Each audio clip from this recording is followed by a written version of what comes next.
Feike, we're very keen to hear your vision and what is next. Thank you very much, Patrick, CEO of GCA, and doing a great job. Thank you very much, my co-chair, Secretary General Ban Ki-moon, working very close together, and my co-convener here, Kristalina Georgieva, also close friend. All close friends here today, 2 months before COP26 in Glasgow.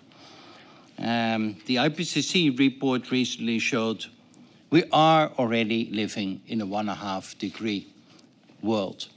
And I remember lively, and you all do, with Mr. Ban Ki-moon and Christiana Figueres, predecessor of Patricia in Paris, fearing for this 1.5 degree scenario 6 years ago. And now the IPCC said we live in that world. Please, let's take care we do not live in a more dangerous world later on. So therefore, we need to do mitigation, and Kristalina said, and adaptation in parallel. I recently had a discussion with some other governmental leaders and said, well, do we need to do both, or do we need to switch totally to adaptation, or are we not throwing the towel in the ring with working on adaptation? I think there's no other choice to work on both in parallel. As we all know, of all the climate actions, and I would like to address especially the role of the private sector, 80% of all the investments will come from the private sector. So we need to engage the private sector globally into this. And therefore, and Secretary General Ban knows very well, I established in 2015, just before we made the Paris Agreement, with help of the World Economic Forum, the CEO climate leaders. The progressive climate leaders, progressive companies. And we could form a group of 35 major international companies.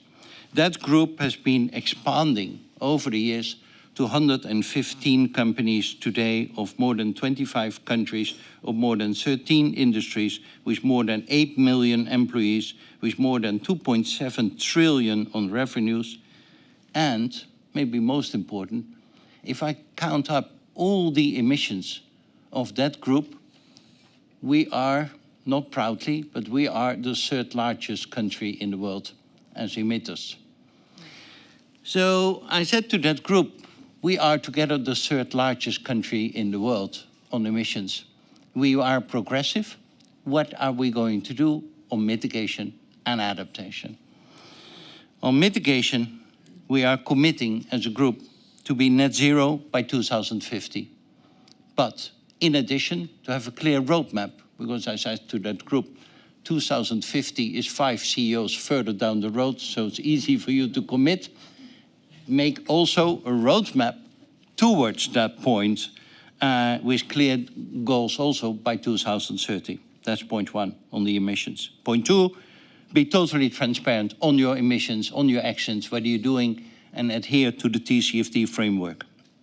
Point 3, and I'm glad Kristalina mentioned that already, embrace the carbon policies of the public sector, with especially a focus on carbon pricing. Not only the obliged carbon pricing market, but also with developing fastly now the voluntary carbon markets. And then we went further. We need to work on adaptation also. Most of the adaptation money spent globally now is coming from the public sector. The private sector is hardly spending money on adaptation. Increasingly, however, they see it's wise to spend money on adaptation for their own supply chains. Good. But we say now also, we need to engage you with your innovative power, with your solutions and your ideas to help the world on best practices to address climate adaptation globally. And we defined 4 areas to do that. Food and agriculture. We need to make a climate-resilient food and agriculture system. We need your technologies, your help to cope with growing our food in droughts, but also in areas where it's flooded, etc. Secondly, water. Our water systems, our water provision need to be climate-resilient as well. Thirdly, our cities, our housing. And fourthly, our infrastructure. And we said to that group, so-called the 3rd largest country in the world, we need to have your help, we need to get your commitment on climate mitigation and adaptation in the areas I mentioned. And they are saying yes. And just before the COP, we will come with a second announcement of this year of the statements of that group, what we will do. And I think this is of essence because all of you from the public sector know that without the money, without the actions, without the involvement of the private sector, we will not succeed on our goals. And I'm glad we get that commitment. And together with Kristalina, Ban Ki-moon, and of course Patrick as the head of GCA, we get their innovative solutions at the table here in all our climate centers and to really make progress in the coming period with a special focus, again, also on what we can do in Africa. Thank you very much.